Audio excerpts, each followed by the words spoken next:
Good Wednesday afternoon, guys. I'm Jerry Miller, and welcome to Real Talk with Keith Smith. Thank you kindly for joining us. It's the show that spotlights real estate, life, the pursuit of happiness, and the connotations of peeping toms. It's a Wednesday morning.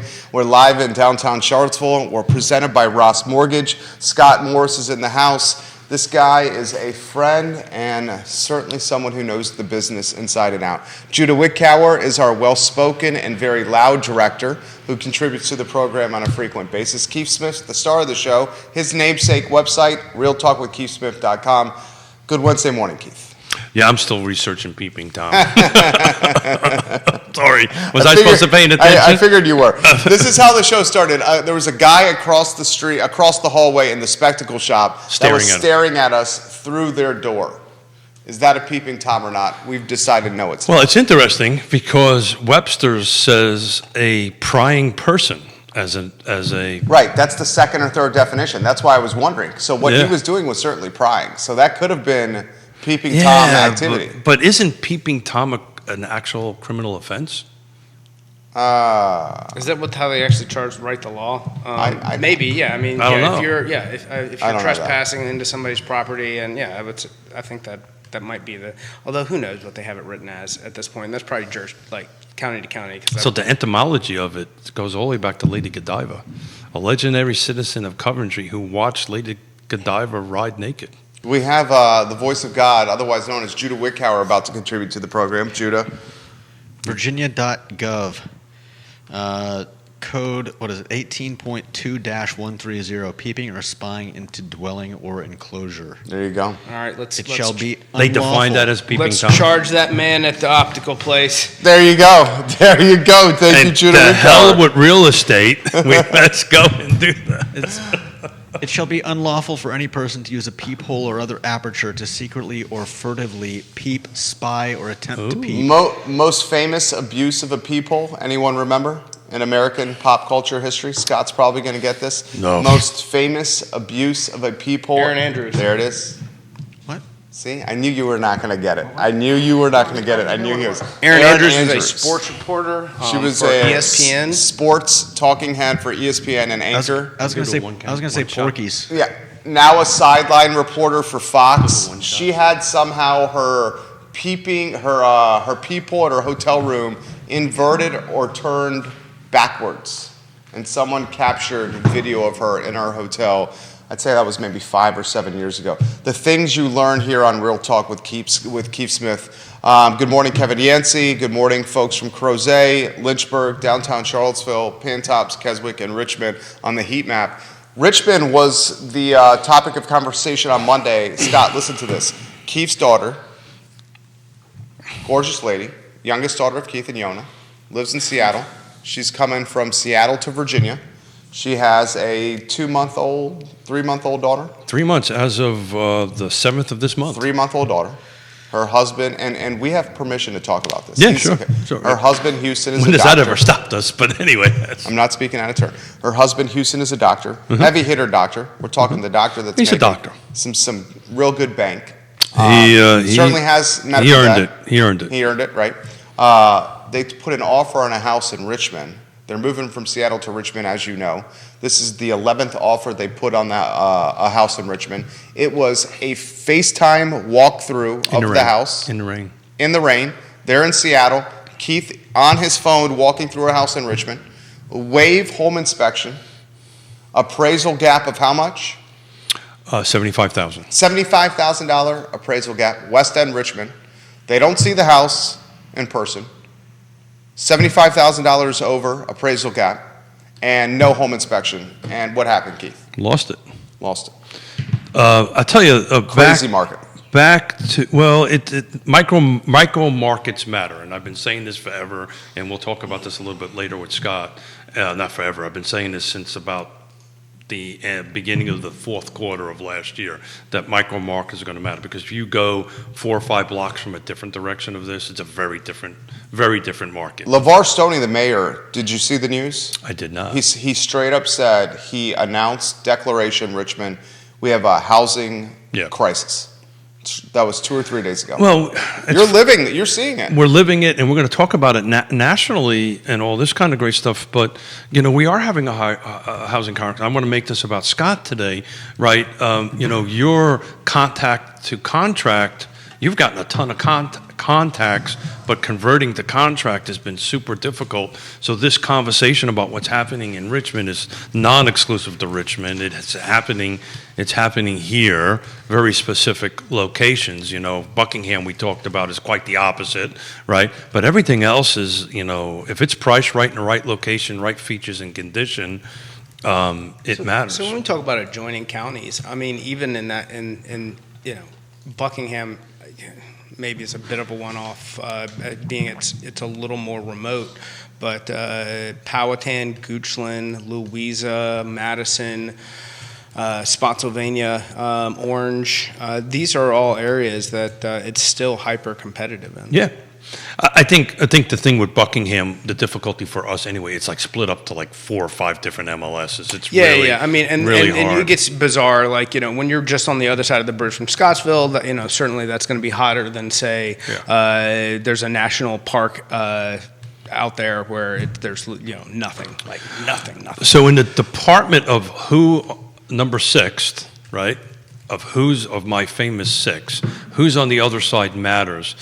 The 8 of the 11 offers, this was the first agent that responded to me for request of feedback, right? We lost it, please provide us feedback. And she actually did a wonderful job, and to me, puts her in the pro category. Oh, that was as professional. Can I say that? Yeah, I can say this? I don't know what you're going to say. That was as professional a response as I've seen. Absolutely. Yeah. I mean, Absolutely. She did not have to do that. She did not. I asked. Yeah, that was legit. I established a relationship with her. Maybe that's wrong. Business relationship with her. Mrs. Smith, we're good. Maybe not, but we're good. We're She listed out, right? Had 23 offers. Offers between list price and $475.7. Offers between $475 and $1 and $550 was 13. By the way, we were in that category. There was 23 offers. Let me try to make this really understandable for the viewers and listeners. There was 23 offers on this house. The list price was what? $450. How many of the 23 offers had escalators over $450? Over $450? All of them. Okay. How many had escalators over $475? 13. How many over 500? 3, 550. There was 3 over 550. Okay. So it was 3 over 550, ladies and gentlemen. 3 over and 550. we're not even going to make the statement that the agent in Richmond came out of the gate low to solicit this kind of competition. I don't think so. You're basically telling me that this agent in Richmond mispriced this by over 20%. She did not. And so, by the way, this isn't in. just this property. I have 6 other pre-approved buyers in the Richmond area shopping between $450 and $700 who this is the story every single week. This sounds worse than Charlottesville.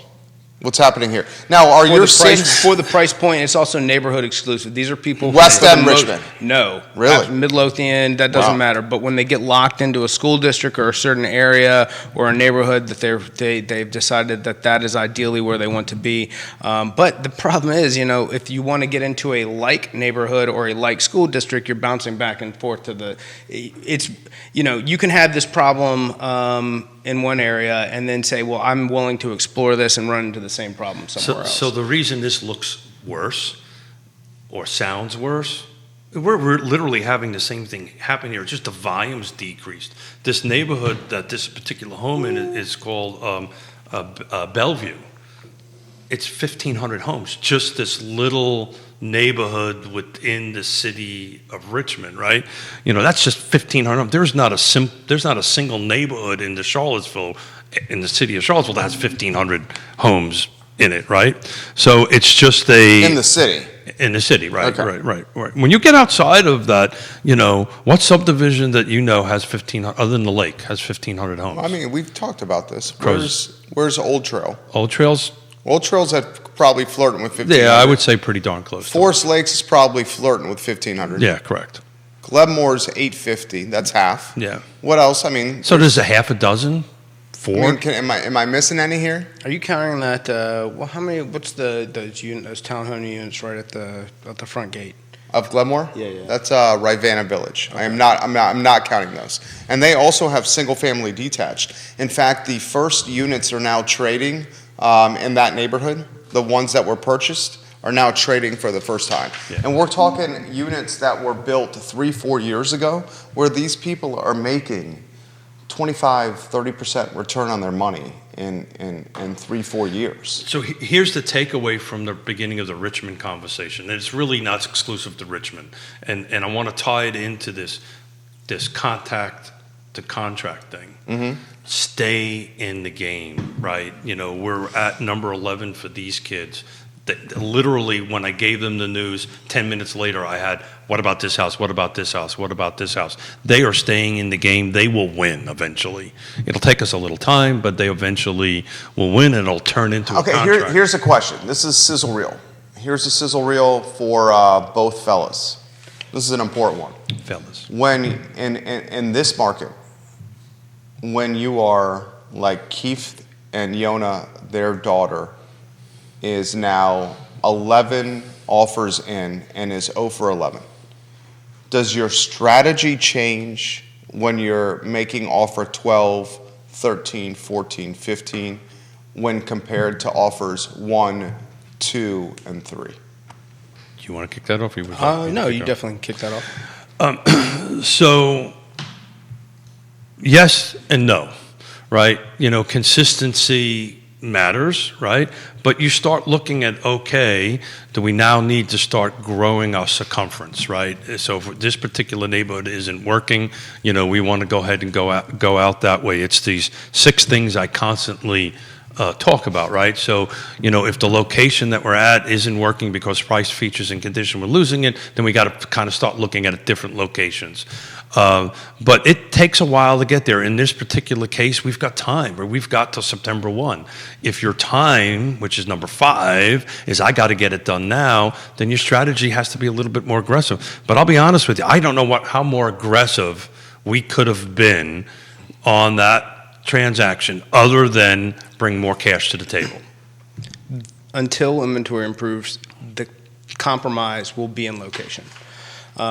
Because you can go all the way, you know, if you're going out and making your truly highest and best offer in an environment where the competition is only getting stronger due to the limited amount of product that is available, you've got to go where, you know, if you were starving and you showed up every day to fight the same 5 guys for this orange on this orange tree, but you realized you could walk a little further, that's how, you know, as humans how we're built. You're gonna go to where you can eat, and they're gonna go to where they find success, and that's the migration is what's gonna drive that. What's available in what areas, and where can they actually land? Explain this to me, and this is great content. I'm going to disagree with that. Okay, and jump in. Okay. How is this?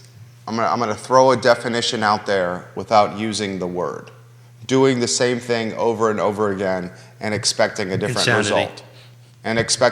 result. How is what's being done now not insanity? You were on offer 12. Yeah, so we're not doing the same thing over and over. And the little bit of the pushback that I'm going to give to my dear friend and family member, as far as I'm concerned, he may think differently, Scott over there, we are now looking at condition and features a little bit more, right? Say, okay, fine, back to your 203K, right? Or any kind of renovation product. So that's another. So that's what we're now looking at. We're looking at because over these 12 houses, house 2 and 3, they immediately took off the list. Oh my God, has too much work. Now the conversation is ooh, let's go look if that's still back on the market, and now go to Scott and say, hey, can I get a renovation loan? And oh, by the way, Dad, agent, do a CMA for me and find out if I buy this for 450 and put 200 grand in it, am I overbuilding for the market? And the answer is no to that question, by the way. So now that's what we're starting to look at is, okay, great, this is the neighborhood, right? This is your location. This is the school system, which is important to them that they want to be in. So now let's start taking a look at features and conditions, reach out to Scott and say, give me some development love. So the benefit there is, and what we're seeing, there's a lot of investors who have a certain number that they want to hit before they're going to step in, and these properties, for the most part, are pricing outside of that, to where they are a reduction in what you're seeing overall. So the prime property that gets all the offers is not this property. People walk in, it doesn't show as well, it just doesn't have the level of interest, and not to mention there is certainly going to be a turn-off to some people for the amount of work that has to be done, especially when they go, well, gosh, if this house is listed for $400,000 and this one's listed for $450,000, gosh, this $450,000 is so much nicer, but the $450,000 sells for $600,000 and the $400,000 sits on market. So, but if they can go in and put the $200,000 worth of work in, then they probably have a $700,000 house all said and done. That's good stuff. And that's literally what we're doing now, is looking at that to go, okay, let's look at some homes that need some help, go live with mom and dad for 6 months, and then all of a sudden have something that you're ready. But this is not, I showed a home yesterday from a client from Richmond over here. It was a $900,000 home. I'll leave out where it is because I don't want to influence it. Yeah, horrible features, horrible condition, right location, way overpriced. And my folks just said that I'm out. They're going to be looking at something I just else. want to characterize or try to put in perspective. This was in Pantops, by the way. On Pantops? Yeah. Is that Cascadia? Could be. No, it's outside. It's not in a subdivision. Okay. I just want to put in perspective how crazy the market is right now. You have a young couple in Seattle with a 3-month-old going to move to Richmond, touring houses over FaceTime, not walking in homes, putting in offers that have escalators $75,000 over the listing price, waiving home inspections, And losing. and now 0 for 11 in that approach of trying to buy a house. Yeah, so 0 for 11. So to your definition of insanity, This is crazy. This is where you bring in your pros. I totally get You that. bring in Scott, right? You bring in ISC, right? It's a service company and say, hey, this is what I've got to do to the house. What do you think this is going to I guess what I was cost? trying to do is the average person who owns a home may not realize how crazy the market is. And the only reason I know how crazy the absolutely market not. is Yeah, no. is Totally because not. I'm around you guys. So your average buyer, and that's part of that's part of the inventory lockup. Is people don't understand the value of what they could get if they decide to list. No matter how many mailers show up in their mailbox right now, because Knocks on the door. That's happening, but it's not moving the needle, because I just don't think that I don't think they understand how tight inventory actually is, and how many people are out there who truly need. The buyers that are coming to market these are need tos. These aren't want tos. So these are people who I need to sell my house and get into something else. I need my family is growing. That's what we're seeing.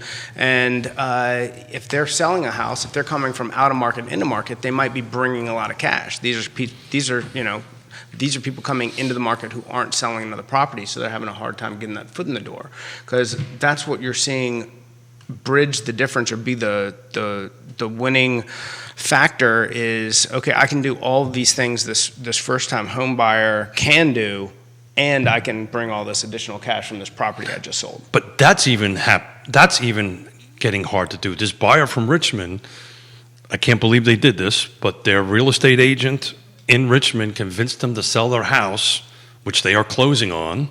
The buyer in Richmond who's bought the house that your daughter won? No. Okay. This is a different buyer. This is the one that I showed last night. Okay. That they didn't. They're going to walk out with about $800 some odd thousand in cash. they don't have a place to go. This is a retired couple. They sold their house in Richmond because the real estate agent said So what do they say? 60 days of staying in the house? Rent back? No, these people are going to be homeless here in about 60 days. when it So closes. they're playing the game of life roulette of here's $800,000 in my bank Yeah, account. and Give they're- me a place to live. And their answer is I'll just go rent something and put it in storage and wait for wait for something to come up, which is what a lot of buyers are out there right now selling it. But it's the first time I've heard it from Richmond going this way, by the way. But it's just in my little world. But that's what's going to happen. Just thinking of my friend Kevin Yancey, city of Waynesboro. The cheapest habitable home is $259. There's three unders that are like a 69, 139, which are literally you can't habitate those. But those sales prices are starting at $259.9 and working their way up to $715. There's 14 homes for sale at that price point. So talk about the other side of the mountain. You got this from Sir Neil Williamson. How does Richmond's 23 competing offers compare with the Charlottesville market? On average, are we seeing multiple competing offers with escalation clauses in our Charlottesville market? Good question. Yes is the answer to that.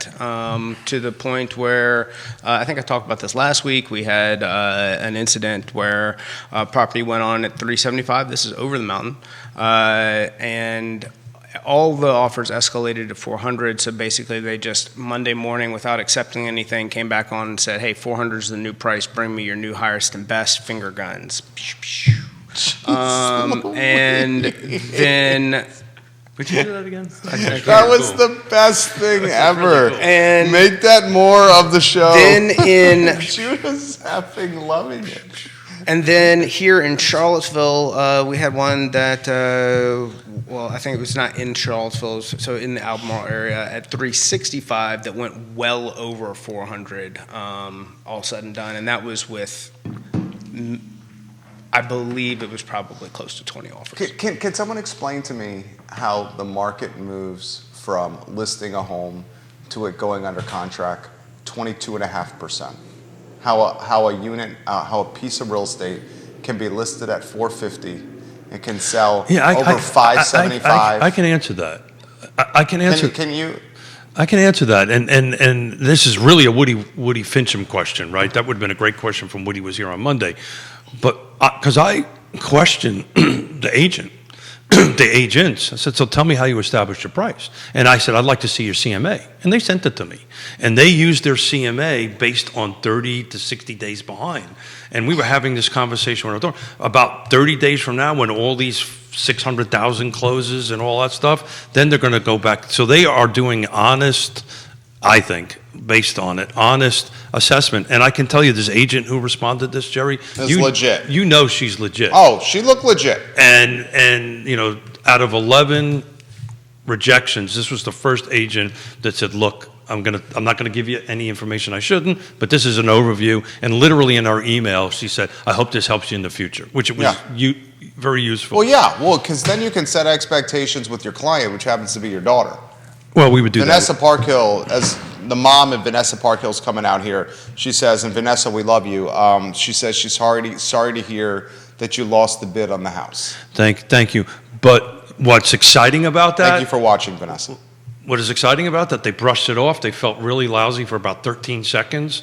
And within minutes, I got, well, check this house out, check that house out. So they're in the game. They're in the right mindset, and it's... They understand that this is to own is the right path. And I respect the hustle and the chutzpah they're showing. That's a mindset that maybe is not shared by all, though, especially after this many attempts. Yeah, well, you know, he who stays in the game is going to win. 100%. Who steps out of the game ain't going to win. I mean, you get that with anything, though. No, that's what I'm saying. 10,000 shots, right? Yeah. And, you know, and so many, you know, this process, certain people, you know, it's like the person, you watch somebody angry in the checkout line who, you know, or you know, wherever you go, then they do the same thing the next place. It's like the purchase and sales and when selling your house or buying a house, there's a lot of emotion involved. We talked to people in the very beginning about riding the roller coaster. There's going to be a lot of ups and downs. There'll be, there's things that you're going to deal with in the process that can kind of control and contribute to the turbulence for good and bad. But yeah, everybody handles it a little bit differently. There you go, 100%. I've been saying this, how many years? 400 and almost 450 shows. This phone I hold in my hand will never be able to do Scott and my job. It'll never be able to. It's a great tool to, hey, check this house out, check that house out, right? But the Scott's spot on. This is way more emotional, right? You have to have emotional intelligence to really do this job well. And these, my particular daughter and son-in-law's approach is, there is geez, we want other people to give up, right? Because we're not, right? So the more people that give up is the better chance that I have to get what I want, because they're laser focused to make this happen. But they've got a team of pretty trusted advisors that will help them get across the table. How about this from Sarah Beth in Forest Lakes? Sarah Beth, are you, I believe you're Longwood alumni? Let me know. She says, so for Keith and Scott, and Keith's particular case, does that mean now that the rest of the homes on the street have a value north of $550,000 because this home sold at that price point? So are we going to say that now? Yeah, for sure, because what will happen is once this closes, that is now a comp, right? That is now a comp. And that's back to the point how this agent, which I think honestly did this, because I had a lengthy discussion with her. Yeah, I mean, this is what my comps are showing in this area. Look, there's 60 days from now, it will be very different. There's a little neighborhood in Culpeper with probably, I don't know, maybe 150 homes, and they averaged in the upper fives to maybe being 6. Somebody listed one at 625 last year, and it was a collective eye roll and moan and groan. And now everything that comes on is 625. I mean, we did this with Lake Monticello, right? The first home that sold like 1.1 million, whatever it was waterfront. I've been there since 1987. But these 150, like they're based, they got some variation. There's a little bit of They're difference. the same home. They're the same home. They're the same house. Yeah. So that's a big deal. That's yeah. basically saying that's a comp. Setting the market is what you're saying. And what I'm saying is that first one that sold at 625 set the precedent. So here we go. You know where I live. Yeah. Next door neighbor home is on the contract for $700,000. I'm loving it. Yeah. No, absolutely. Coach Ratteau is not loving it. Really? He is not loving it. Why? Because he's staying there and has to pay the taxes? There you go. Yeah. He's like, his first answer was like, oh, shucks. Because I helped him fight his tax.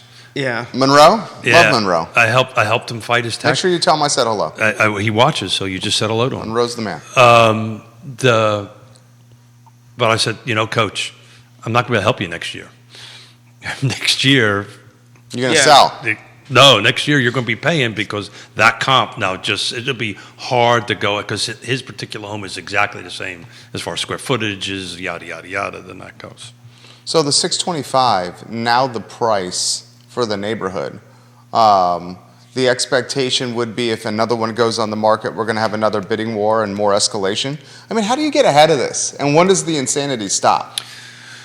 So I'll let you finish. What puts inventory back on the board? That is what and we've talked about this, and I've said it week over week, and today we're starting. It's the MSNBC is scrolling 6.5 as your average 30-year fixed mortgage rate. It's probably a little lower than that, especially if you're conventional. But until we get rates into the mid-5s, that's what's going to take to move the people from the 3s to the 5s comfortably with the amount of equity that they're going to have to put this inventory back on the board. But we've got a long road until we get there. And I mean, I think it's this year, but at the same time, we've got many a months of some difficult inventory challenges. Keith. We've been talking about new construction shortage forever, and I never really did the math until this morning. So this is per the census data, and this is nationwide. And I kind of did the math. Everybody's throwing how many new construction units we're short, and I'm kind of rallying it back to it. Unless we build more units in the ground, this just is not going to get, inventory is not going to climb. We had 12 at the average. The first 6 years, from 2002 to 2006, on that was roughly 1.2 million.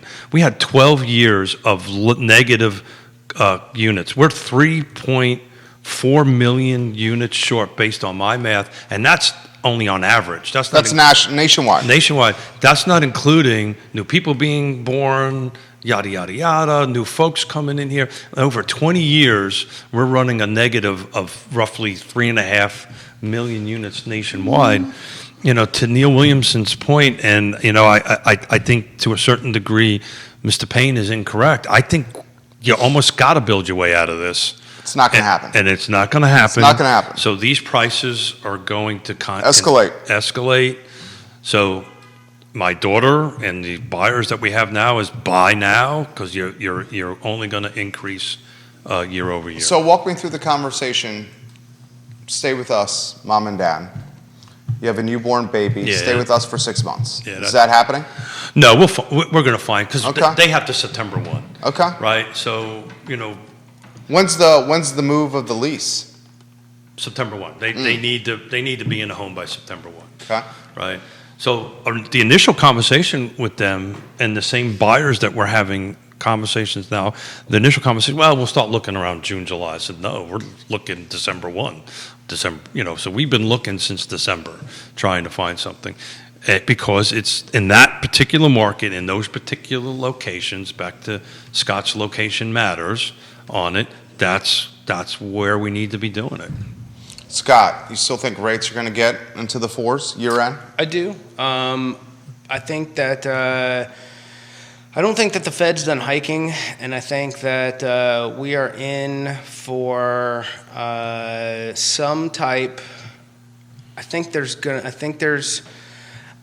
something. So all these things, you know, whenever there's something that really drastic that happens in the economy, it's always the thing that's not seen, or at least maybe it's the thing that's seen but not talked about. I think that we've got. Maybe we don't get there this year, but we've got something coming when it comes to lenders who hold car loans and potentially certain banks with credit cards at some point. That's my prediction. I think What's that mean? I think that's where you're starting to see delinquencies pile up, and the cost for. So cars themselves are starting to increase again in the secondary market, meaning like what dealers pay at auction for units. Because when they went through the production problem and the enterprises and their lease units, so their high-end leases didn't get picked up because there was nobody buying new cars. So those cars aren't being circled back into through the dealers and through Manheim, like the big national auctions.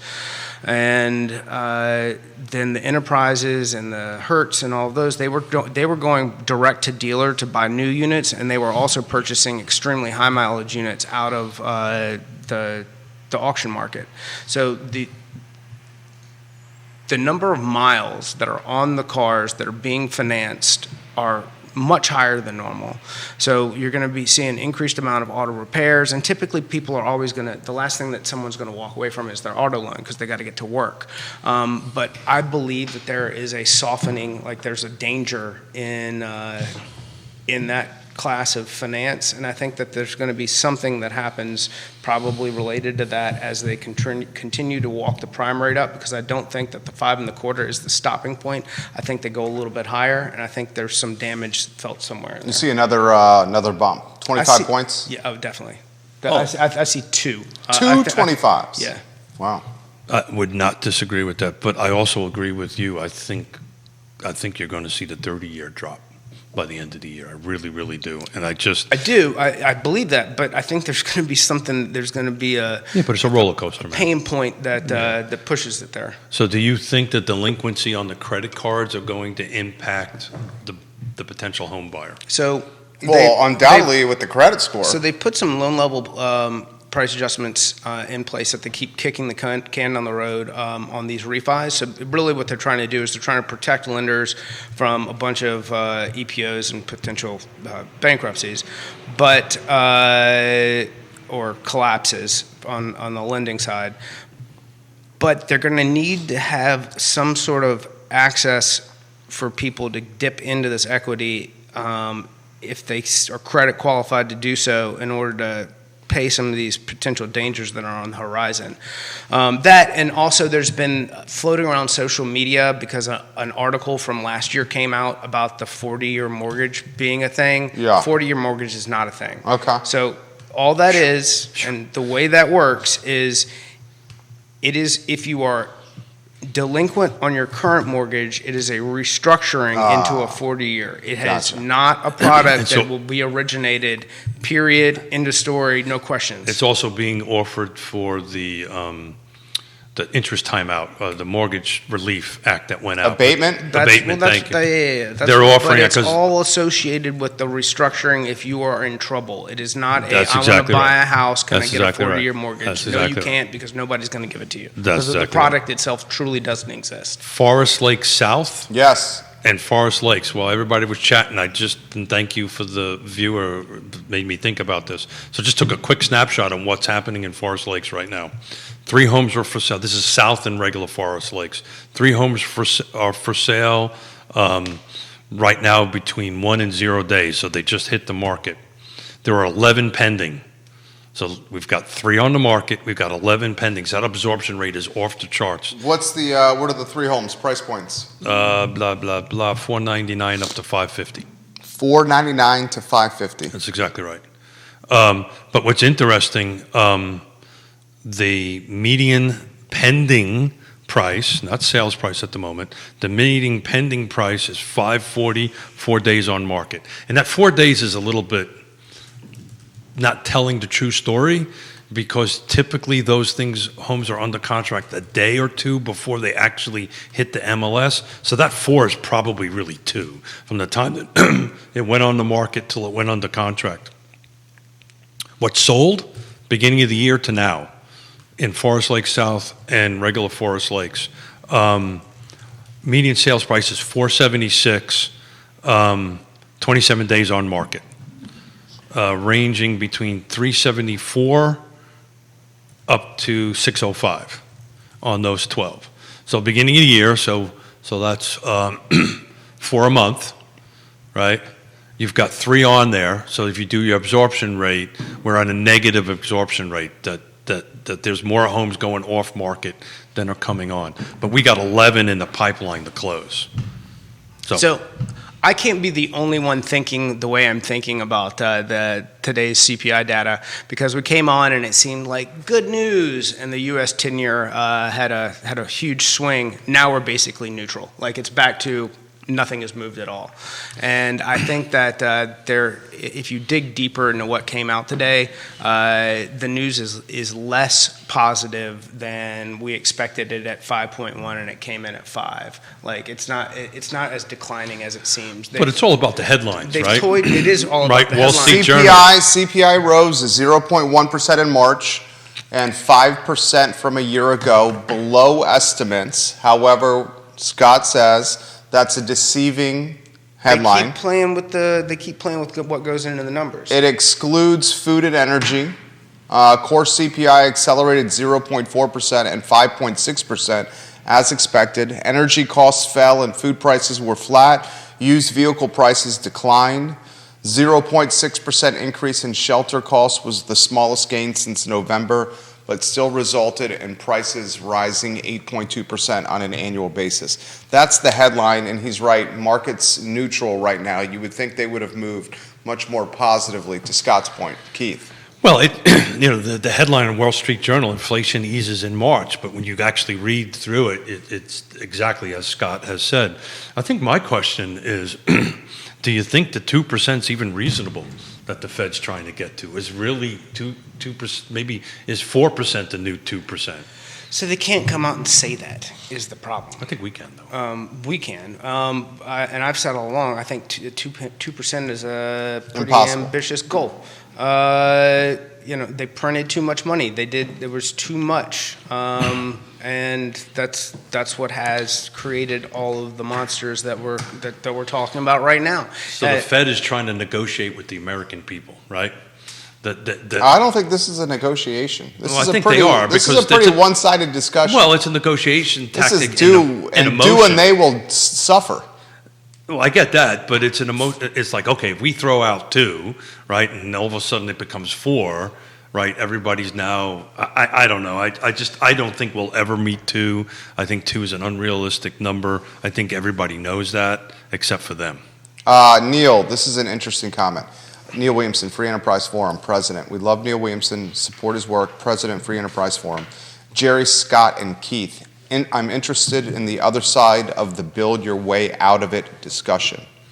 If government encourages the market to build less or the same number of units, what do you predict will happen to housing prices? Ask that question again. I'll do specific. If government encourages the market to build less or the same units, Got it. So what do you predict will happen to housing prices? isn't the government already disincentivizing growth?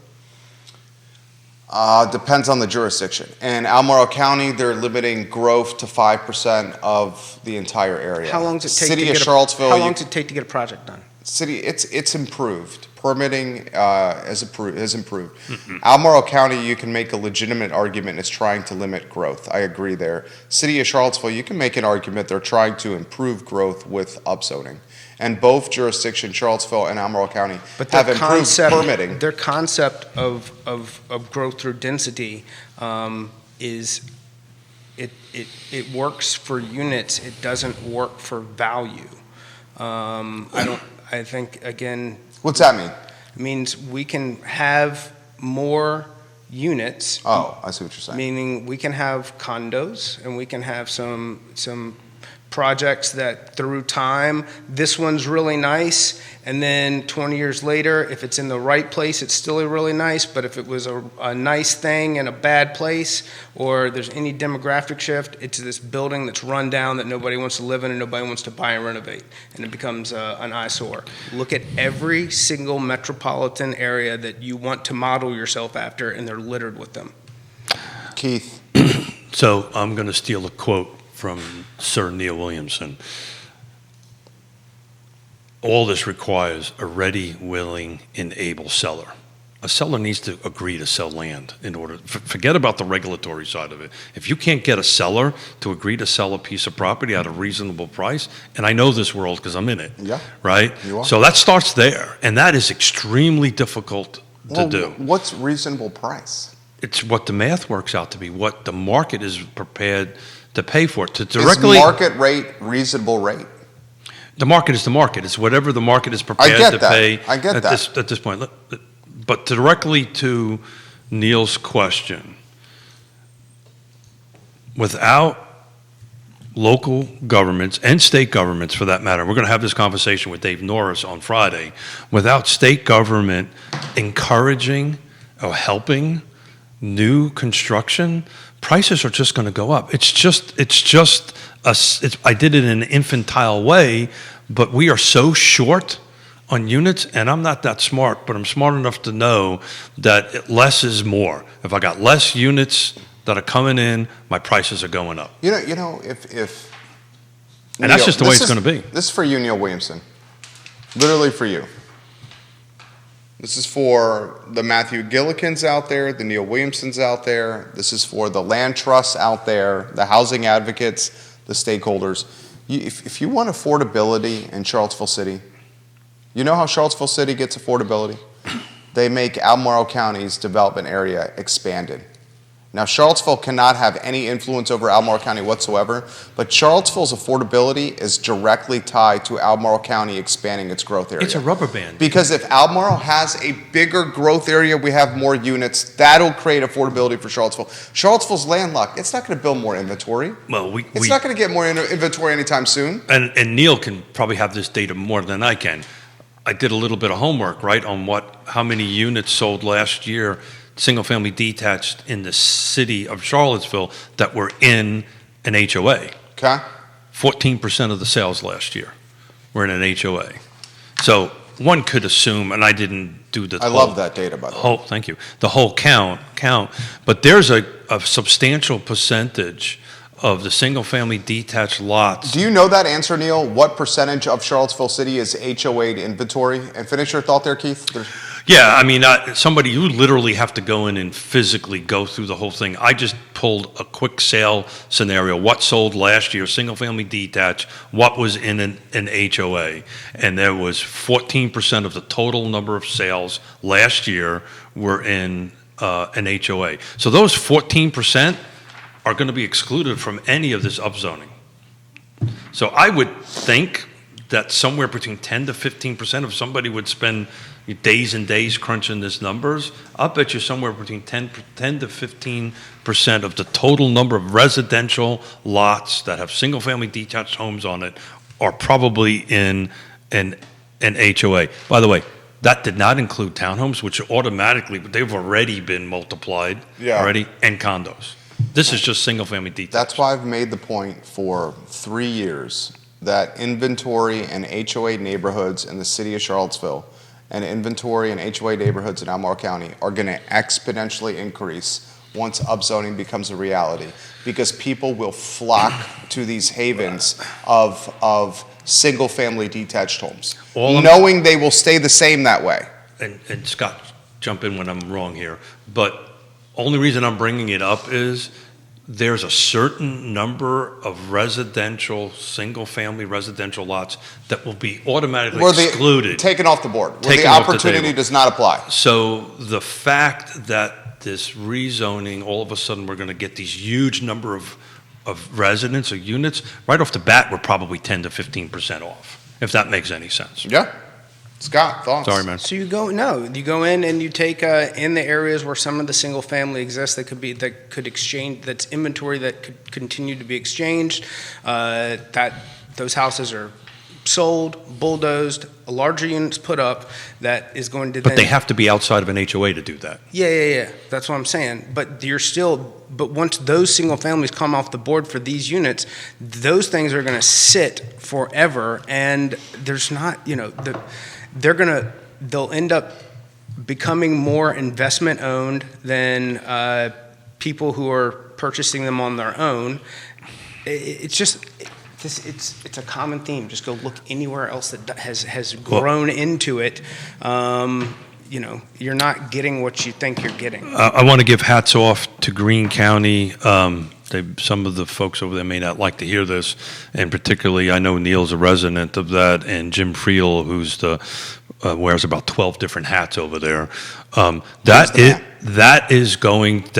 at the moment is going to be the mecca of new construction in our area. There's about 1,800 in the pipeline that are either in the process of getting site plan approved and or built. There's potential another 500 to 1,000 that I'm aware of that are potentially working their way through the system. You're going to see Greene County be the mecca of at least new construction, I think, for a foreseeable future. They may end up putting a stop on that year because it may be too much for some folks. They're going to have their own growing pains. They will have their own growing pains. But at the moment, what's on the boards and what's about ready to hit the boards is going to be a substantial number, which I think is going to help relieve this a little bit. But we're years out, folks. I got a headline for you guys. You know what was named the #1 place in America to buy a vacation beach house investment property? The Outer Banks of North Carolina. This is a legit question. You say OBX? Sure. What do you say? #1 place in America to buy a vacation beach house So I know based on rental performance. You're saying beach house. Yeah, a beach based house on rental performance. Okay, based on rental performance. Because I know the #1 beach town was Cape Charles for the longest time, but this is something else. 2023 just came out 4 days ago. 3 days ago. 3 days ago. Apparently, I You guys didn't. should watch the I Love CVille show. Apparently, I didn't read it. Both of you guys should watch the I Love CVille. We're busy trying to get homes under contract, sir. According to Vacasa, which is a rental management platform, Yeah. I'm aware. you know. So I use them personally. Not all the folks know Vacasa. It's Lake Anna is number one. See, you said beach house. I was Lake gonna say Anna, Lake Anna. You the said number one beach house. place. I made you say beach house again. Beach house. It's what a trash headline. Number one place, Lake Anna. Misleading. Cap rate over 12%. Median Why- list why- price did he tell you why? $385,000. There you go. And listen to this. This is That's why. obscene. Are you ready for this? The median list price for a Lake Anna house, investment property, is under $400K. The median rental revenue, what do you think it is a year? Revenue? Yeah. $40,000. Yeah. What do you think? I was going to say between 40 and 50. 70 G's. Yeah, there you go. People are buying homes for $400K, and on the median, $70,000 Does a it tell year you where in rental income. where the tenants are coming from primarily? Yes, it does. They Probably are Northern coming Virginia. from folks looking for shorter vacations, Yeah, sure. closer to home, Yeah. from Fredericksburg, Richmond, Northern Virginia, that makes sense. Washington, D.C., and Baltimore. That makes sense. And they're looking for short drive vacations because of expense. That makes with sense. trips. And it's interesting. That's an interesting. That's bananas. Well, go back to the HOA conversation, right? Some of them are like the thing about Lake Anna.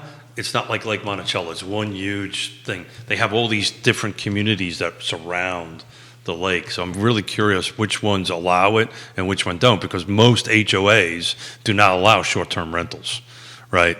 You know, I don't know of any of them off the top of my head. I was going. Lake Anna. Cully was, Baggett is aware of this. He's watching. I He thought says you're of- blowing their mind, Jerry. I thought I was. I thought this was going in the Lake Anna direction. That's why I made you say beach house again. But there is starting to be some softening from Vacasa on what the rental turnout is. The last 2 years is where they're getting those numbers from. But Well, that's what Oh, happened. so you're saying those are peak COVID years? Yeah. So you're saying those are anomalies? yes. Huh. And you're saying it's softening because of the obvious headwinds, credit card debt, inflation, Yes. dollar not going as and far, after yada, COVID, yada. everybody got that bleep out and traveled and maybe Spent their money, blew their wad essentially. And now we're back on, to Americans. Are we back on Peeping Toms? Yeah. Now we're and back to I'm credit not card debt. saying that Lake Anna is going to. I'm just saying that what they're going to see in I'm curious what that is. potential short-term rentals is going to decline. Is Lake, Kevin, multiple people are saying Lake Anna's overhyped. You guys buy that? I don't do lake stuff, so You think it's busted because it's a lake? it's not my thing. It feels like Buckingham County was a year ago. And I just wrote a What note. does that mean? Well, remember a year What ago. the hell does that What that mean? means, Even Judith says that. a year ago, everybody said go to Buckingham County, and we've looked at it. The prices have dropped, right? I think the question is what in 2023, when we have this show next year, Will we say the same about Lake Anna? I think Okay. that's in my infantile. That's twice I used Okay. that today, trying to get there. Well, so you're saying no way. I think when you see this time next year, I would not be surprised if that number is. I mean, it in has some charm. Is it the largest lake in Virginia? I think Smith Mountain is actually. Is it? I think Smith Mountain is. Okay, maybe you're right. I mean, it has some charm. Yeah. Lake Anna. Anyway, I thought that was a good little stat for the viewers and listeners. There you go. It's stump the chumps kind of stuff. This comment's come in from Jennifer. One thing that's highlighting the growth of Lake Anna is the very limited inventory. Yeah. That's at the lake. Well, it's huge, and you know, I put my boat on it a bunch of times. I personally don't care for it. I prefer to go down to Smith Mountain Lake. It's got way too many stumps in it. And I mean, you have Outer Banks. Your rental's full, right? I mean, you're year over year raising, Yeah, right? And you have no problem running that. I know, not at all. But And so you're not on the water, are you?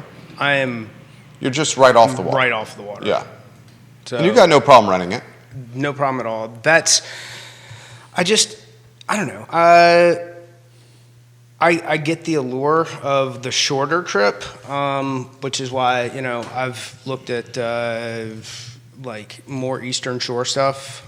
Kinsale is a neat little town. Cape Charles, lots of different areas like that. I know Cape Charles well.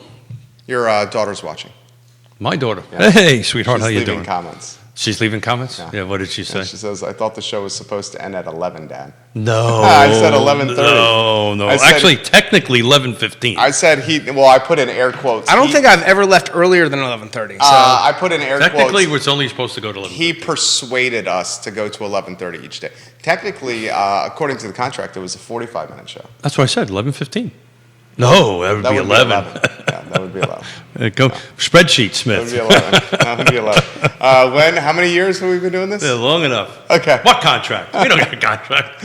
4 or 5 years. Badges? I don't need no stinking badges. Titles. Executive producer? I don't need no titles. I've lost that title a long time ago. You are the executive producer. She is in Leavenworth, West Washington right now. Ask her a question. Contribute to the show. yeah. You were great on the show, by the way. She was, and nothing. I'm both my daughters are out there, so they're out having Leavenworth, having fun. Leavenworth is a cute little town.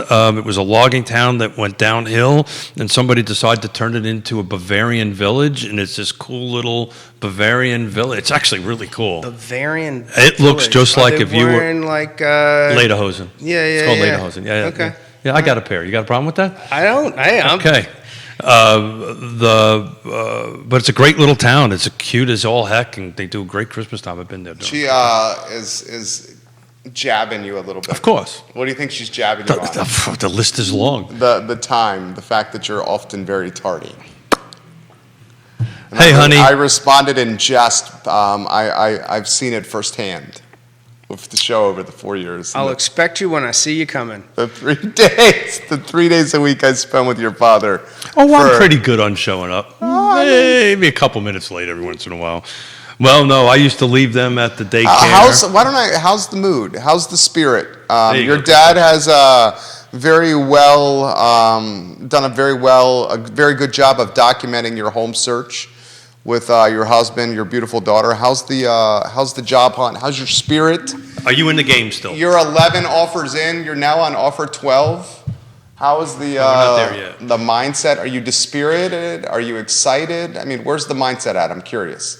And I also want to give your family. And is the agent any good that you're working with? She says he's got great hair. Yeah, there you go. I actually said that. Shows up late all the time. I'm also curious in your mindset of putting an offer on a house when you live in Seattle and you've never walked through the house. You've only seen it via virtual tour, and you put in an offer $75,000 above ask with no home inspection. I'm curious of the mindset there. And her situation is a little unique because she's got my eyeballs on it, right, on that end of it. To be honest with you, if we were going to win that deal, they were going to. I already asked Yvonne. I said, if we win this, and if the next one we win, they're going to fly over. I want her to fly over, and we're going to go get into that home and bring a home inspector. It's not going to be part of the loan of the contract process, but we're going to get into that house and take a look-see at it just to make sure, if there's anything they need to repair, they know what it is before they actually take possession of it. But if she comes down in April,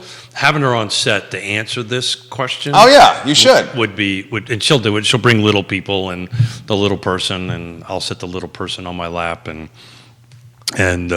we'll have our granddaughter number 2 on site. But they have the right attitude, and that's the attitude that one should have. And she's also learning because she's studying for her real estate license.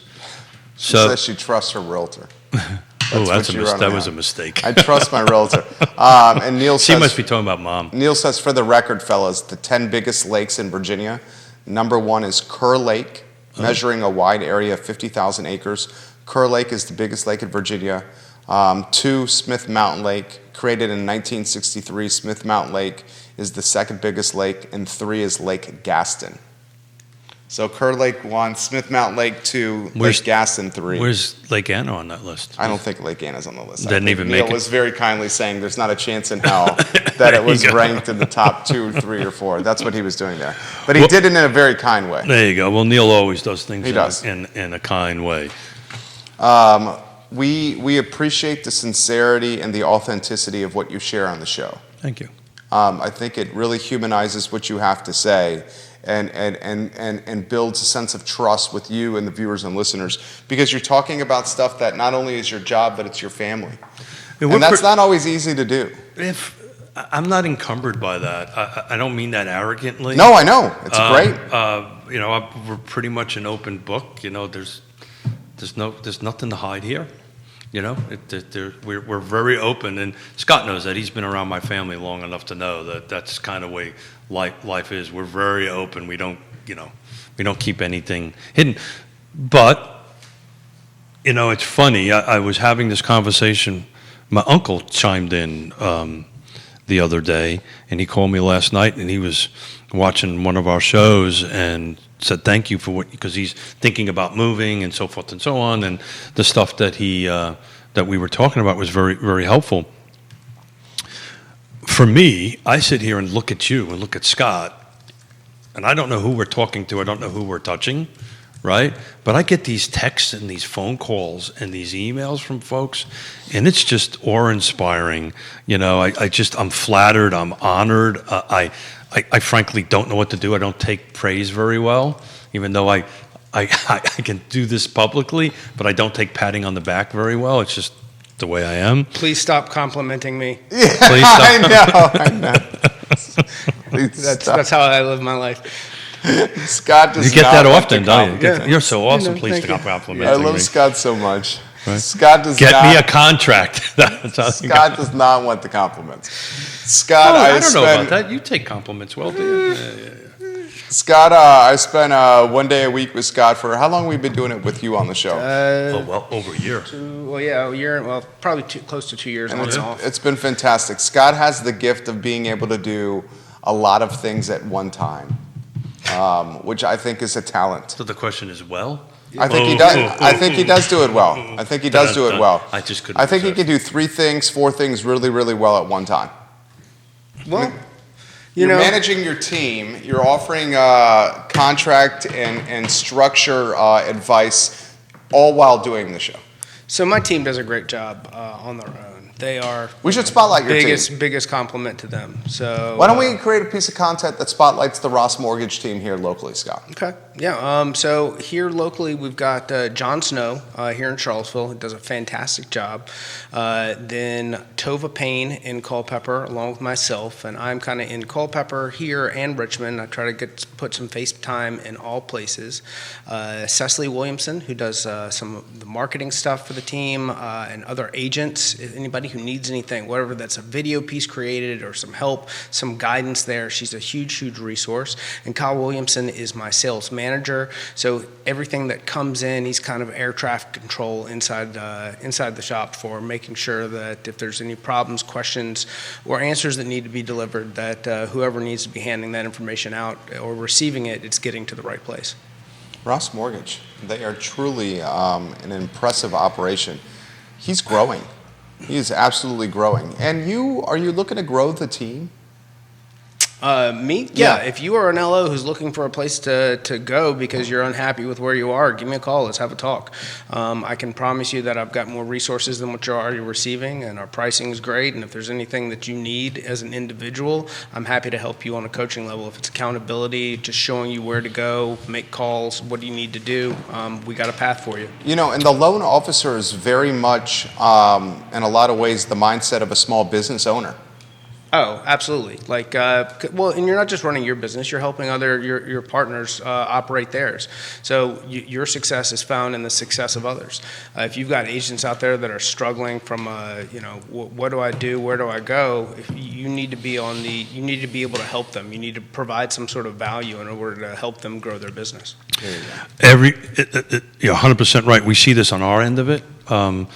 Coaching and mentoring is now the thing everybody wants, as they should have, right? It is. There's another side of that coin that I'm not a fan of, and that is people who all of a sudden they've done a little bit of business and now everybody's a coach. I knew he was going to go that way. But you have not done a little bit of business. No, and I don't mean We have done 35 years of business. I don't mean that about you. I mean, if you were looking on the internet. It's for the gram. Yeah. It's for the gram. Yeah. The title for the gram. But but it's a real thing now. That's the folks that have been in the business for a while that don't know how to do business in this marketplace needs coaching and mentoring on how to help them through that. And that is, maybe Yvonne might say this, but what's one of the things that she constantly tells me, thank you, because I'm bringing 35 years of experience of how to do this, where we're constantly trying to adjust and move forward and coach them through this particular process, because, that's what it takes to go ahead and do it. And I was trying to give you a shout out. If you're an LO, a loan officer out there that needs some help, to figure out how to do this in today's market, you're the guy to talk to. We just covered I don't do compliments well. Thank you. I appreciate that. Scott is a good leader. We'll leave it at that. He's a good leader at Ross Mortgage. He's a good leader. Scott and Keith have decades of history. Yeah, think? They're family. They're undoubtedly family. All right, how about some closing? There's little ears watching because I can't tell you what I really am thinking. Oh, I know. I deserve that one, too. Keith Smith, some closing thoughts for our friends, viewers and listeners. Yeah, we kind of talk about the struggles, right? But stay in the game, guys. Be that Michael Jordan that's making those 10,000 shots. Explore all your options. Look at all your maybe you can look at another target to go after inside of the same area if you can expand on what would get your deal done. Brian asks, is there a radius that your son-in-law has to be within his job? Yeah, there is. Yeah, there is. Yeah, that's a doctor thing. That's why folks are asking about the tight circumference or the tight area. It's a doctor thing. Most of the doctors have to be within, is it 35 miles? I believe it's 30 minutes. 30 minutes, okay. Yeah, so that doesn't quite correlate to miles on that end of it. But look, just to kind of chat a little bit about them real quick and just kind of wrap up on that, because the question was asked, should we just stop and rent for a year? I think I asked that. No, from them to me. Right, and I also asked that on the show. And the answer today is no. Maybe in August, if we don't, then we got to really start. The market may be really different in 1 year. I don't think it's going down though. So it's an ever chasing ball going forward. To Scott's point, and if in 1 year rates are 1.5 or 2 points lower, the buying power is greater. Without a doubt, for every point drop down, you can do what? To Keith's point, countering what I just said, 12 months from now, we may have 10 or 12% more value appreciation, which is going to take some of the gains away from the 1.5 more drop. People that are going to dive back in the thing. It's a mess, man. This is a mess. But it's also a cash problem too. I totally get it. Because it's also a location problem. The location that you guys are targeting. But this is not exclusive. So I sent you an article on something that we had talked about last week. It was fantastic, that article. And it part of what we're talking about, and Jerry saying, well, in a year, could we have more inventory? And the short answer to that is no, because there's a part of the trap is there are people who bought at 3% who wouldn't qualify at 5%, so they couldn't sell, take their proceeds, put it down, and be in a better place. They would just have more expensive, so it wouldn't make sense for them to make that move to begin with. And it would extend, and to his point, it would extend the mortgage 30 years, and it would uptick the debt service. So you would go from a longer mortgage and a greater monthly payment to basically a lateral move. It would be a lateral move. It may even be a downward move. So longer mortgage, more debt payment, crappier house. So we don't have enough homes. We're anywhere between 4 and 6 million short, figure, whichever math you want to use. The 2% to 3%, unless they have to move, aren't moving. So inventory is getting tighter. And we looked at it for their marketplace. They'll blow 40 grand in cash for 1 year. So get into something that maybe not be your forever home, but get started. You talk about how's it 40 grand? There's over $3,000 a month for rental in the areas that they need to be in over there. Plus I'm not that smart, but that's pretty close to 40 grand depending. Yeah, then the moving costs. Yeah. The moving costs, you got to move twice. You know, that's 40 blah, grand. blah, blah, and you're losing and you're chasing an ever increasing dollar value. Yeah, there you go. Real Talk with Keith Smith, guys. Buy a home. Buy a home. Buy a home if you learned something. And if you buy a house, do it with Keith as your realtor and with Scott financing it for you. I actually do this for a living. He does it for a living, both these guys. Scott, Ross Mortgage, Keith, Yes Realty Partners, Judah Wickhauer, Director. I'm Jerry Miller. I Love CVille Show, 1 hour. Thank you kindly for joining us. Take care. That was a good show. Thanks, Scott. Excellent work. You're welcome. Peeping Tom. Yeah. Nicely done, boys.